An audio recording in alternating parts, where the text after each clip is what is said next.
हो सबका मंगल हो, सबकी प्रीति हो। मैं सारिका बम साधना में आपका स्वागत करती हूँ। आज हम बताएंगे कि शिवलिंग पे हम जो प्रसाद चढ़ाते हैं, बहुत ऐसे कहना है कि शिवलिंग पे चढ़ा हुआ प्रसाद ग्रहण करें या ना ग्रहण करें। ये बहुत सारे ऐसे लोग कहते हैं कि नहीं, ग्रहण नहीं करना चाहिए और क्यों नहीं करना चाहिए। तो आज मैं इस विषय पे बताऊंगी कि आप जैसे शिव पुराण में लिखा गया है कि आप कौन से शिवलिंग का आप प्रसाद ग्रहण कर सकते हैं और कौन से शिवलिंग के जो प्रसाद जो है वो ग्रहण नहीं कर सकते हैं।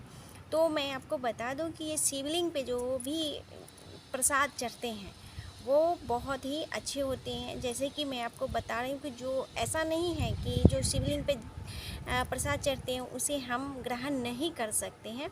ये एक भ्रम है कि कोई बहुत मतलब है, कुछ तो सच्चाई है और कुछ सच्चाई नहीं है। अगर मेरे चैनल पर आप नए हो तो आप मेरे चैनल को सब्सक्राइब जरूर कर लेना, और आप मेरे रेगुलर देखते हो मुझे तो आप मुझे लाइक करना ना भूलें और कमेंट में हर हर महादेव अवश्य लिखना। मैं आपको बता दूं कि ये जो आपको ये शिवलिंग पे जो प्रसाद चढ़ा हुआ होता है तो उसको आप ग्रहण करें या ना करें, तो ये मैं आपको इस विषय में बताऊंगी। ये शिव पुराण में जो लिखा गया है वही मैं आपको बताऊंगी। तो शिव पुराण के अनुसार शिव जी का जो प्रसाद होता है वो अगर जब आप देख लेते हो, देखने मात्र से ही आपको पापों से मुक्ति मिल जाता है। इसका इतना बड़ा मतलब उस प्रसाद का इतना बड़ा महत्व होता है कि शिव जी पे चढ़ा हुआ जो प्रसाद होता है वो आप ग्रहण करते हैं या भोग लगाया होता है शिवलिंग का, तो उसको आप जब देख लेते हैं, देखने मात्र से ही आप शिव प्रसाद को देखने मात्र से ही आपके सारे पाप नष्ट हो जाते हैं, सारी दुख दरिद्रता जो होती है वो नष्ट हो जाती है। ये एक भ्रम है जो कि आपको फैला दिया गया है कि आप उस प्रसाद को ग्रहण नहीं करें, ऐसा कुछ नहीं है।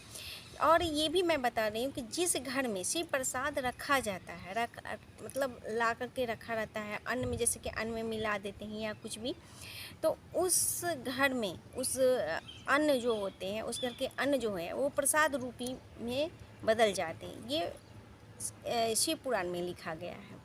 उसके बाद है, अगर आप शिव प्रसाद को देख लेते हैं तो ब्रह्म हत्या जैसे पापों से भी आपकी सारे जो पाप है वो नष्ट हो जाते हैं। आप बहुत ही, जैसे कि बहुत ऐसे से बड़े पाप होते हैं जो आप शिव प्रसाद को देख करके नहीं लेते हैं या ग्रहण नहीं करते हैं, तो वो दोष लगता है।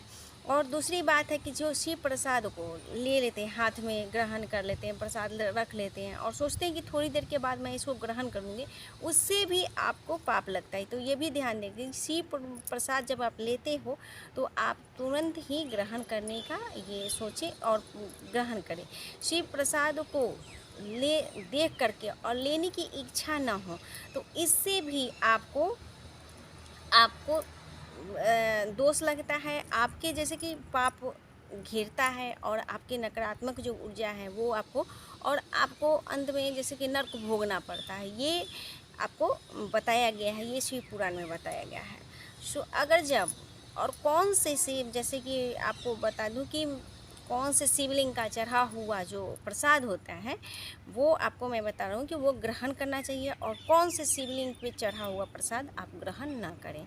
जैसे कि सोने चांदी स्फटिक की जो होती है शिवलिंग, उसके बाद है कि शालिग्राम की जो शिवलिंग होती है, वो सब जो शिवलिंग होती है जो कभी कोई प्रतिष्ठित व्यक्ति के द्वारा वो स्थापित शिवलिंग है या ज्योतिर्लिंग है, उस पर के जो प्रसाद जो होते हैं वो ग्रहण करने से आपको बहुत ही अच्छा होता है और चंद्रायन व्रत करने का आपको फल प्राप्ति होती है। तो ये बहुत ही अच्छा है। उसमें आपको जैसे कि महापाप से भी आपको बहुत बड़े बड़े पाप हो जाने अनजाने में हो जाते हैं, तो वो पाप से भी आपको मुक्ति मिलती है और सारे आपके पाप नष्ट होते हैं। जैसे ज्योतिर्लिंग का भोग लगाया हुआ और जो जो ये सब प्रसाद है उसके देखने मात्र से भी आपके सारे जो दुख दरिद्रता पाप है वो नष्ट हो जाते हैं। तो ये भी आपको ध्यान देना चाहिए।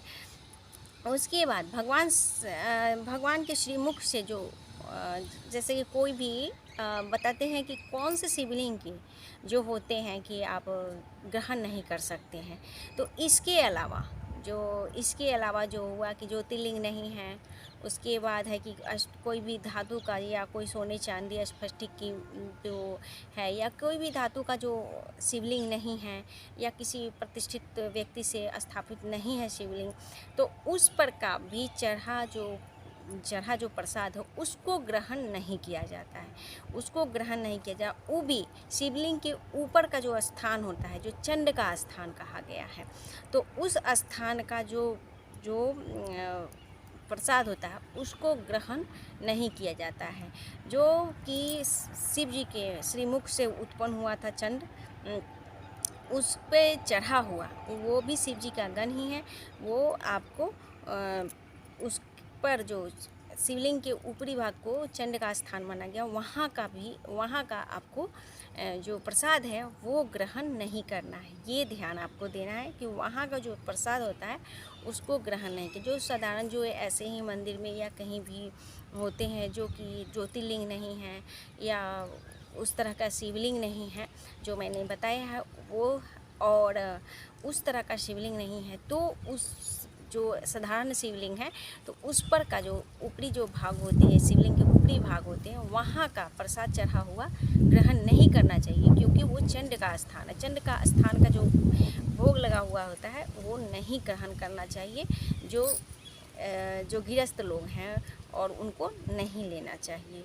जो ज्योतिर्लिंग और किसी भी महापुरुष द्वारा ये शिवलिंग स्थापित नहीं किया जाता और कोई धातु का नहीं हो, तो वो शिवलिंग का जो प्रसाद है उसको ग्रहण नहीं करना है। जो ये स्थान जो बताया गया है आपको कि वो चंड का स्थान है, वहाँ का दोष लगता है और कहीं का नहीं लगता है। और ये भ्रम है कि हाँ, बहुत ऐसे बोलते हैं कि ये यहाँ का जो प्रसाद चढ़ा देने से या वहाँ का प्रसाद ग्रहण करने से आपको दोष लगता है, नहीं ग्रहण करना चाहिए। ऐसा कुछ नहीं है। सारे शिवलिंग के जो होते हैं वो प्रसाद ये नहीं होते हैं, अच्छे होते हैं। और आपको मैं बता दूं कि अगर जो उस तरह के जो शिवलिंग हो वहाँ के आप प्रसाद ग्रहण ना करें। और आपको ये मेरी जानकारी अच्छी लगी हो तो मेरे चैनल को सब्सक्राइब जरूर कर लेना, और आप चैनल पर नए हो तो मेरे चैनल को सब्सक्राइब जरूर कर लेना और लाइक करना ना भूलिए, और कमेंट में हर हर महादेव अवश्य लिखना। हरि।